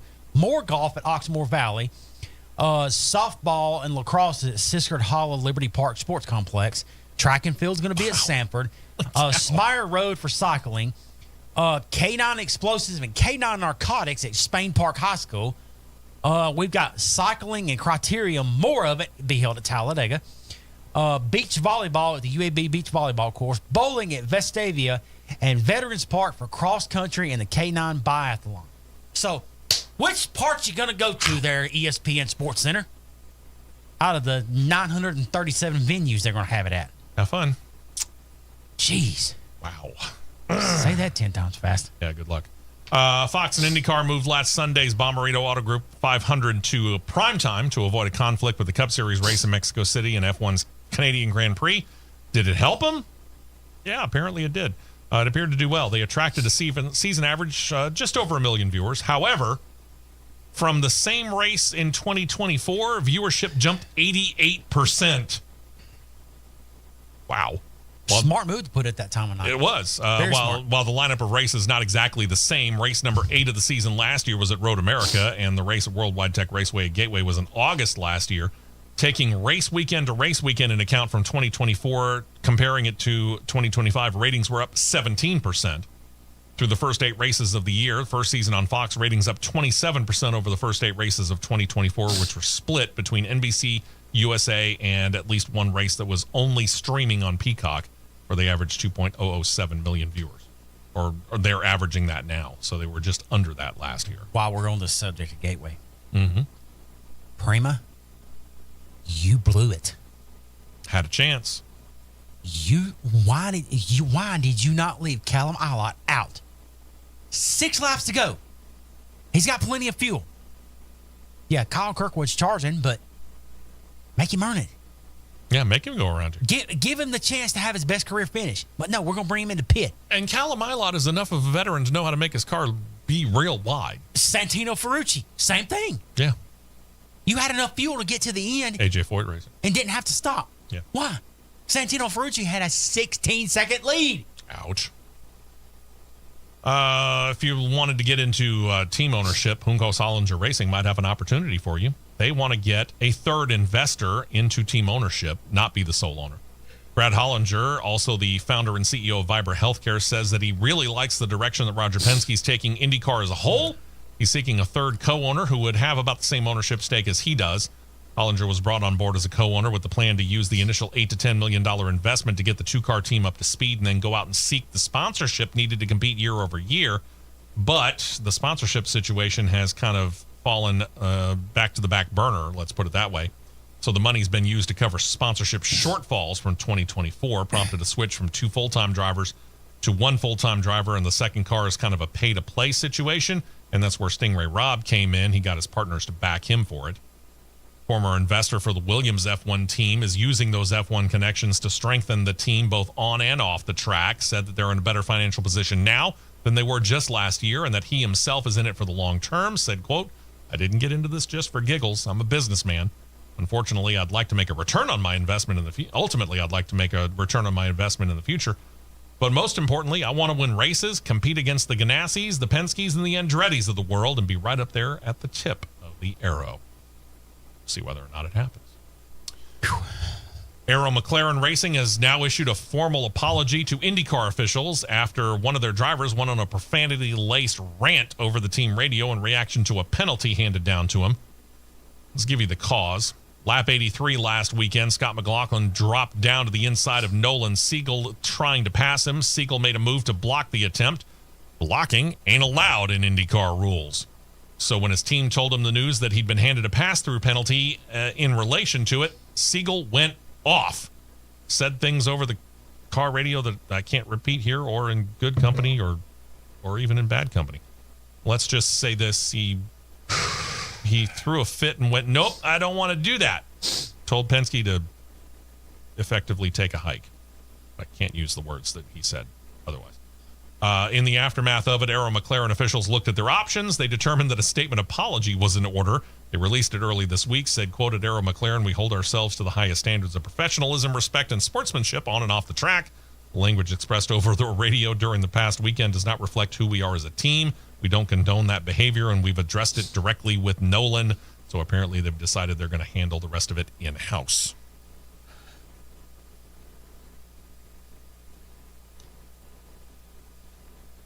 You're really thinking this one out, aren't you? Why are we in the era of motorsports to where, by definition and technicality, that radio channel is a private radio channel? What you listen to on said channel, if you have a said scanner and you choose to listen to that channel, you are listening to at your own risk. But IndyCar officials, some IndyCar official has to be listening to that at all times, don't they? There's probably transmission on there, but you're not gonna have 27 people listening to tower. Oh, we know that for a fact. You don't have 27 people in the tower listening to 27 different drivers. Yeah. Going, "Oh, he said something bad about us." Give me a break.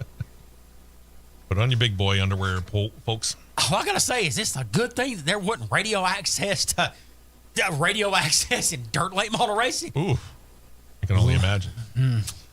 Yeah. Couple of notes from drag racing here. IHRA officials have announced their official 2025 rules. They posted them all for everybody to see, covering all the professional classes, Pro-Am classes, ET bracket series. All the rules can be found online at ihra.com/rulebook. You can get your license process started online there as well.